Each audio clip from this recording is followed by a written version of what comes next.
A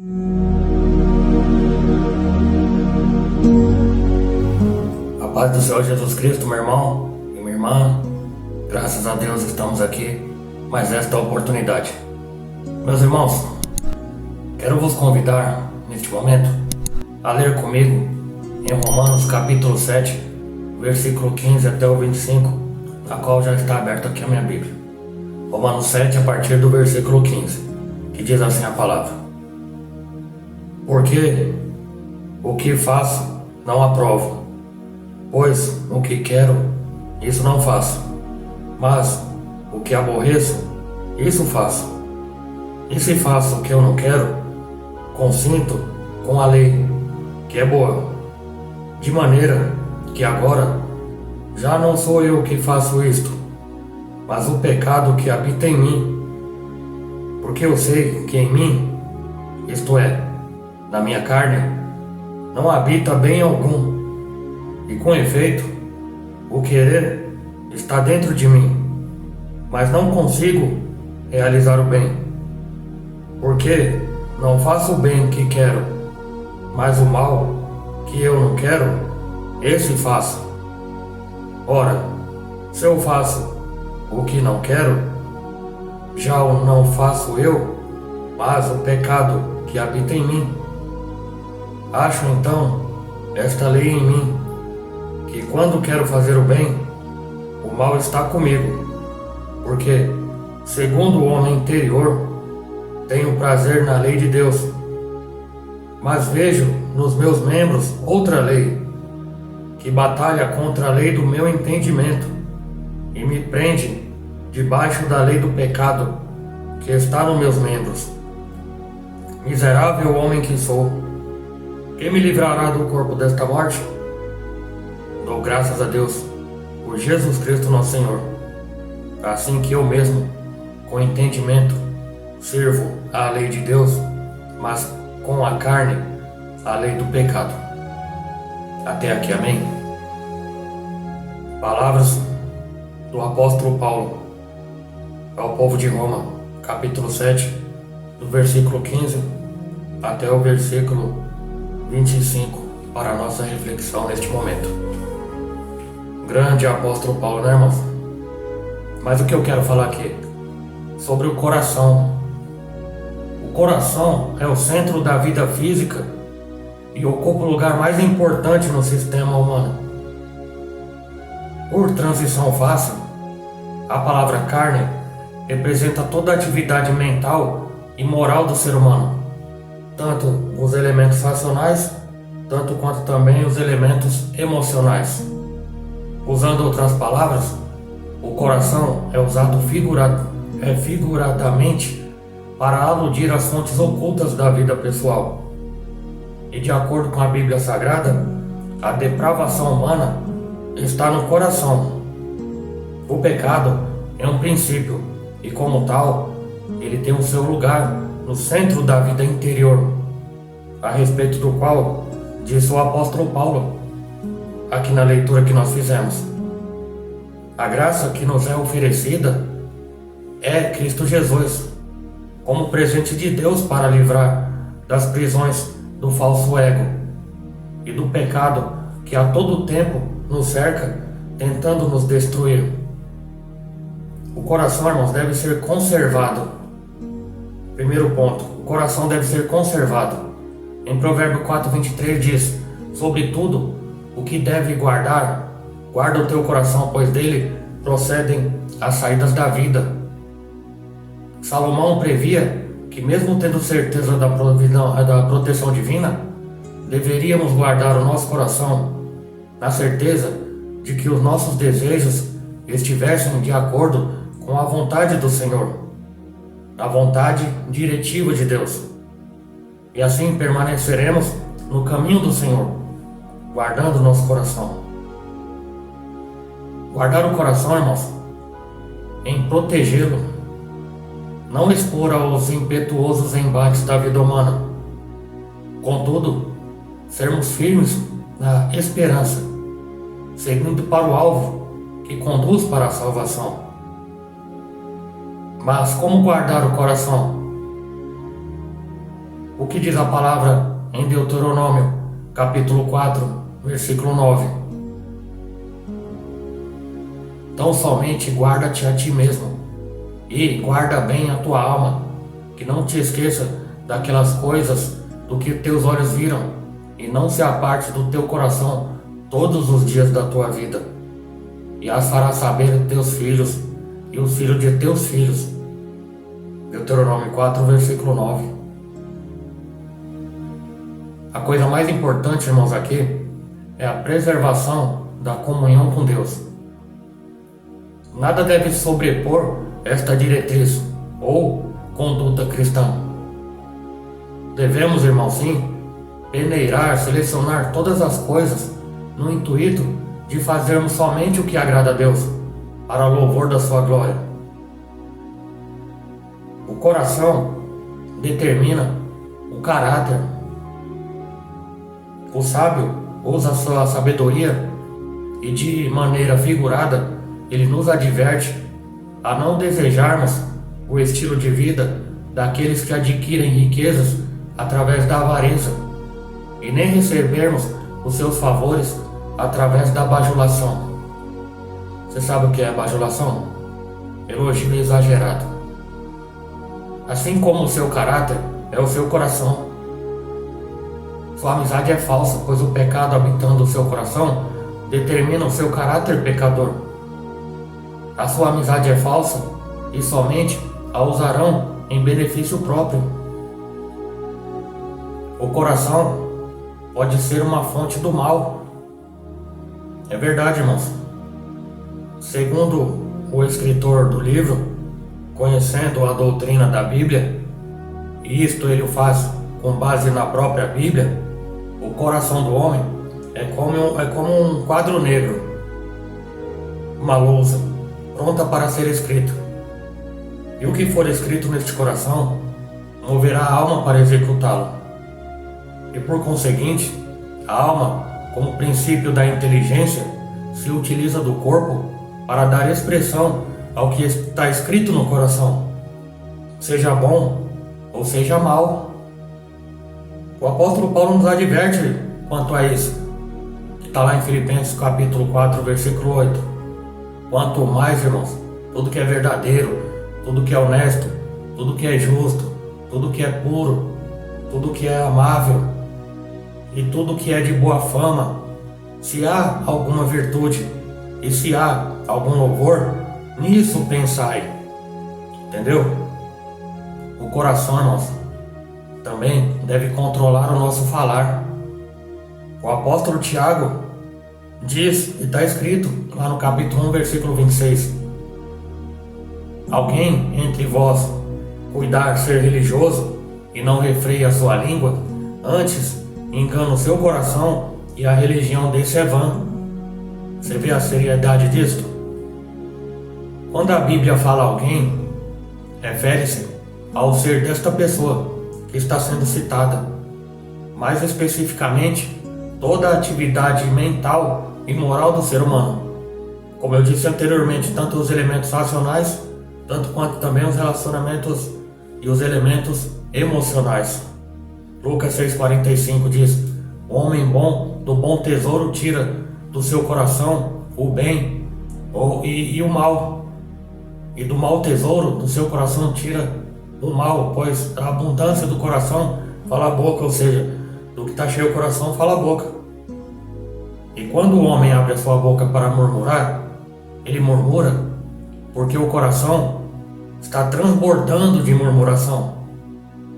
Se tal homem falar mentiras, é porque o seu coração está cheio de mentira. O coração também, irmãos, deve ser fonte de fé. Se você reparar na carta aos Hebreus, nos adverte no capítulo 11, versículo 6: sem fé é impossível agradar a Deus. Não é necessário irmos tão longe para entender que Deus Ele não nos vê como nós vemos. Seus pensamentos são mais altos do que os nossos. E por isso não devemos andar pela vista, mas sim pela fé. Em Romanos 10, capítulo 10, versículo 10, Diz, pois com o coração se crê para a justiça, e com a boca se confessa para a salvação. Entre todas as coisas inerentes a Deus, a fé é destacável, pois não podemos recebê-lo, se caso não crermos perfeitamente na sua existência e poder. Então, irmãos, neste momento, eu conclamo a você, Igreja do Senhor, que venhamos a refletir sobre nós, como se Jesus Cristo, nosso Senhor, viesse nesse momento. O nosso coração, irmãos, deve ser uma fonte inesgotável de amor, uma fonte inesgotável de perdão, de paz, de paciência, de contrição. Busquemos de todo o nosso coração as fontes inesgotáveis de Deus. Você vê aqui, irmãos, o próprio apóstolo Paulo guerreando, mas ele não estava guerreando com o próximo, porque a luta dele aqui não era contra a carne nem contra o sangue, como está escrito em Efésios capítulo 6. A guerra é espiritual, e eu creio que é pior do que isso, é a guerra interior entre ele mesmo e ele. Como assim? Parece confuso? Não, é a carne. Quando fala carne, são as vontades, os desejos pecaminosos, porque nós carregamos essa natureza pecaminosa. E aqui ele está guerreando. Você vê o apóstolo Paulo, que era um homem, vamos dizer assim, comum. Era um homem normal.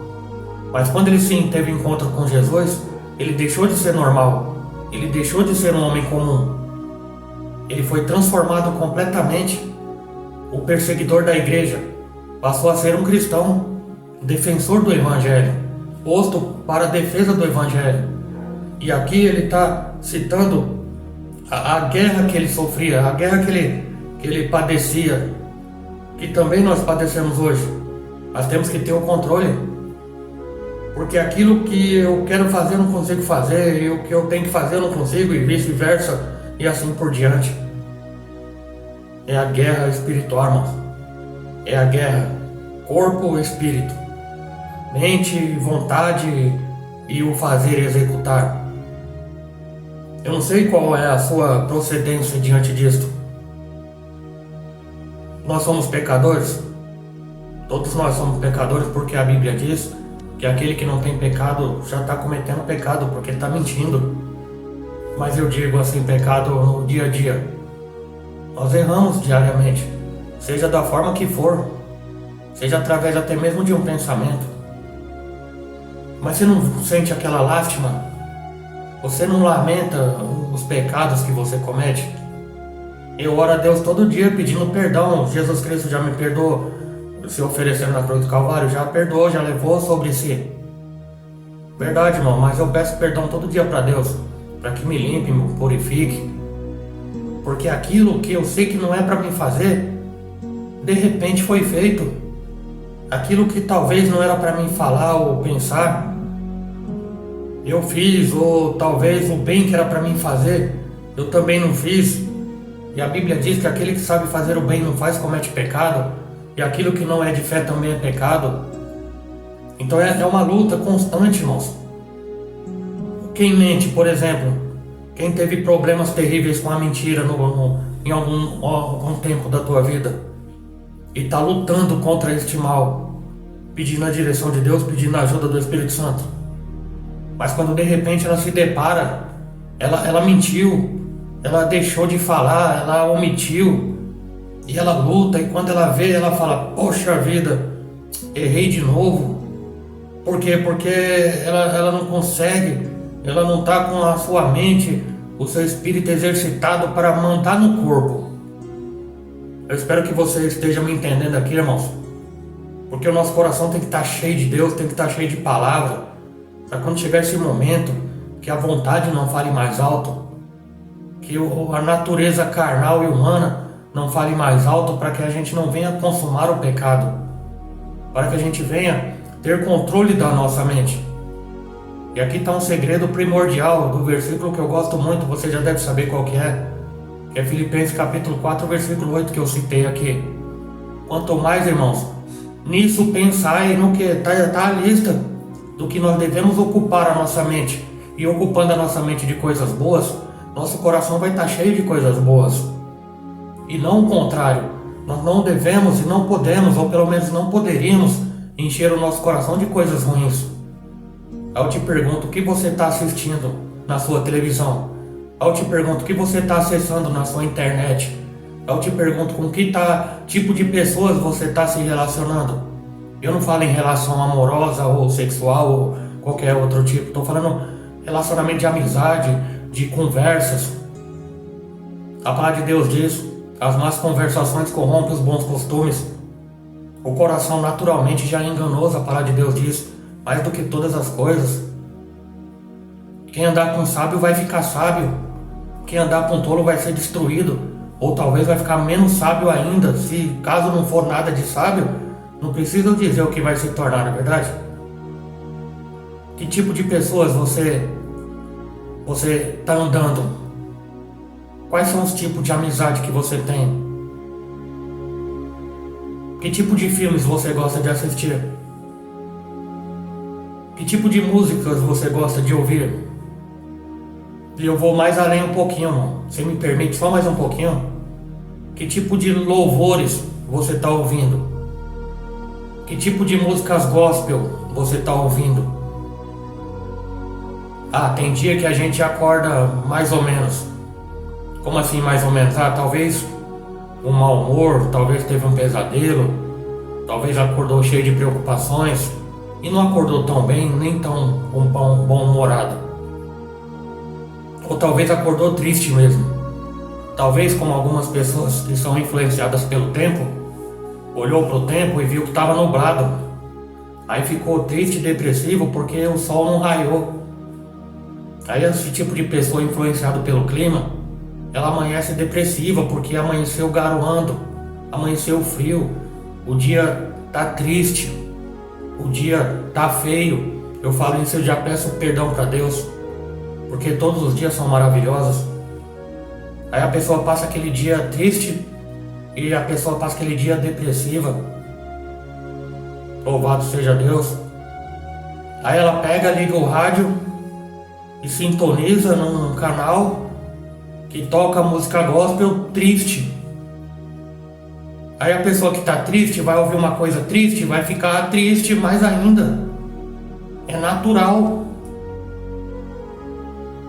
A pessoa está triste, ela não procura ouvir uma coisa boa. Ela não procura ouvir um louvor que exalte a Deus, que agradeça a Deus, que glorifique o nome dele por mais um dia chuvoso, por mais um dia de frio, por mais um dia que está vivo, pela misericórdia de Deus que se renova mais uma manhã. E às vezes essas pequenas atitudes que o nosso coração nos manda fazer, e nós acabamos obedecendo o nosso coração, e ele nos engana. Quantos de nós somos enganados pelo nosso próprio coração? Coração que procede todas as coisas boas ou ruins. Do que o seu coração está cheio? Com que você tem enchido o seu coração? É só você pensar no seu dia a dia. Eu não sei do seu dia a dia, e glória a Deus por isso. Você tem que saber do que você está enchendo o teu coração. Para quem você está emprestando os seus ouvidos? Como assim emprestando o ouvido? O provérbio diz que o fogo só permanece aceso se pôr lenha no fogo. O que tem a ver com o ouvido? Você sabe por que existe fofoqueiro? É porque hoje em dia o número de homens fofoqueiros está ultrapassando o número de mulheres fofoqueiras. Coisa que era mais, entre aspas, normal entre as mulheres. Mas hoje eu vejo muitos homens, se assim eu posso chamar de homens fofoqueiros.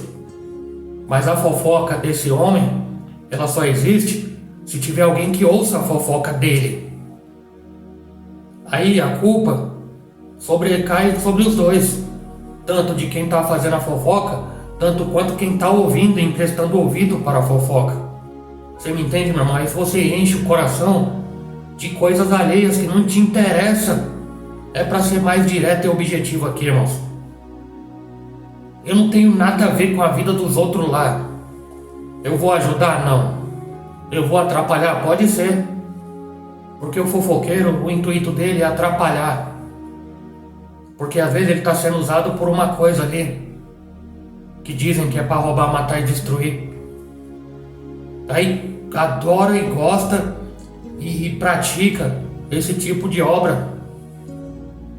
Obra infrutuosa da treva, conforme eu estou denunciando aqui e condenando. Denunciar e condenar essas obras infrutuosas das trevas. Mas aí deixa ele pra lá, né? Deixa o fofoqueiro pra lá, deixa a fofoqueira pra lá. Deixa o repórter. Irmão, porque tem gente que a gente não precisa nem assistir televisão pra saber dos noticiários da vizinhança. Como tinham ditado antigamente, não sei se ainda tem, o rádio peão. Não é misturando não, irmão, só pra gente facilitar aqui o entendimento. Tem gente que gosta de uma notícia triste. E você, que tipo de notícia você gosta? Tudo aqui no mesmo tema, irmão, coração. Você gosta de notícia triste. Ah, morreu tantos na tragédia. Ah, irmãos, misericórdia esses dias, irmão, não que eu procurei ver. Eu tava ali pra ver, como tava marginal, pra mim poder pegar ali a rodovia, ver se tinha trânsito, alguma coisa, ou colocar no GPS ali depois também. Aí me aparece ali, irmão, o pai que abusava da própria filha. Isso enche o nosso coração de tristeza e revolta, irmãos. Você tá me entendendo? Isso não é bom pra saúde, nem mental e nem muito menos física. Porque dependendo da situação, te dá dor de cabeça. Eu sinto dor de cabeça com certas coisas que eu ouço. Eu tenho que orar para Deus limpar minha mente. E eu também fazer minha parte em limpar minha mente. Aí a gente vai enchendo o coração com toxinas do mundo. Mundo tóxico. Para não dizer lixos. Lixos do mundo. Programas de televisão que é só tragédia. Que dá dinheiro para as emissoras. Mas ela ganha muito dinheiro com esse tipo de programação porque tem você que assiste. Fica triste comigo não, meu irmão. Fica triste comigo não, meu irmão. Invista o teu tempo enquanto tem tempo. Invista o teu tempo enquanto tem tempo para buscar as coisas boas. Para encher o coração de coisas boas. Notícias ruins, tragédias, incêndios, mortes, violências, tudo de ruim. E muitas pessoas gostam disso. Aí acaba perdendo tempo em buscar as coisas boas. Eu não estou falando de fanatismo religioso, de morar dentro de uma igreja. É necessário, a palavra de Deus diz, congregai-vos. É necessário congregar, participar. Ó, quão bom e suave que os irmãos estejam em união. É bom família unida. É muito bom realmente. Mas, irmãos, eu falo de comunhão com Deus em casa, um devocional, em algum momento, de preferência de manhã. Para quê? Para encher o coração de coisas boas. Para sentir alegria e não tristeza. Mas eu te pergunto novamente, você está enchendo o teu coração de quê? Você está andando com quem? Você está ouvindo o quê? Você está cantando o quê? Você está comendo o quê? É verdade, irmãos. O segundo índice de morte, pelo menos aqui no Brasil, eu não sei no mundo, é o infarto. Morte por infarto. Infarto do miocárdio, do coração. Mas por quê? Porque enche o coração, irmãos, não é só de gordura. Não é só pressão arterial por conta do sódio ou qualquer outro problema em algum outro órgão, como os rins, por exemplo. Não. O coração, irmãos, que adoece com o que entra pelos olhos, pelos ouvidos, e o coração fica doente. Irmão, irmã, dê ouvido, dê crédito a essa pregação. Procure encher seu coração com as coisas boas. Encher sua mente com coisas boas. O Senhor Jesus Cristo disse que os olhos são lâmpada do corpo. Se o olho for luz, o corpo é iluminado. Agora, se os olhos forem trevas, quão escuridão será todo o corpo. Aí, irmãos, você de alguma forma vai ter algum domínio, vai ter algum equilíbrio entre corpo e espírito, entre carne, vontades, desejos pecaminosos, vontade e desejo de fazer coisas boas, vontade e desejo de fazer coisas más, pessoas que fazem coisas más, o coração está cheio de maldade, pessoas que praticam a bondade, a misericórdia, coração cheio de bondade de Deus, irmãos, coração cheio de amor. Quem vai praticar o amor tendo ódio? Quem vai praticar o ódio tendo amor? Uma coisa é totalmente contrária à outra. Mas aí a gente vê, raciocina e analisa e pergunta para nós mesmos. Eu pergunto para mim e você pergunta para você. Meu coração tá cheio do quê? Meu coração tá cheio de bondade ou meu coração tá cheio de maldade? Ó Senhor, o Senhor me sonda e me conhece. O Senhor te sonda e te conhece melhor do que você mesmo. Mas é necessário eu me conhecer também, para mim buscar a ajuda de Deus de forma mais específica. Para quê? Para que assim eu possa agradar ao Senhor e para que assim eu possa alcançar a vida eterna e fazer o bem e praticar a palavra e ser pego naquele grande dia de forma irrepreensível diante de Deus. Tá bom, irmãos? Espero que essa mensagem tenha um bom proveito na tua vida e que Deus te abençoe e te guarde, tá bom? Receba a bênção em nome de Jesus. Que o grande amor de Deus, a graça do Senhor Jesus Cristo e as consolações do Espírito de Deus esteja sempre convosco, não somente hoje, mas para todos sempre. Quem crer diz, amém. Se Deus é por nós, quem será contra nós? Ou perante Deus, quem pedirá? Deus abençoe minha irmã, Deus abençoe minha irmã, Deus abençoe meu irmão em nome de Jesus. Deus abençoe.